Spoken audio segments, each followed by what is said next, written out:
Use two hoses to connect the furnace and chiller, upper to upper, lower to lower. Use power line to connect the furnace and chiller. Press the operating switch and turn the power to maximum. The water temperature can be observed on the display.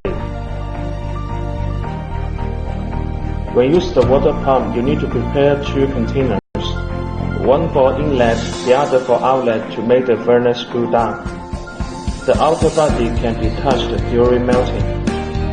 Melting is finished. Use a holder to grab the crucible and pour the liquid metal into a graphite ingot mold.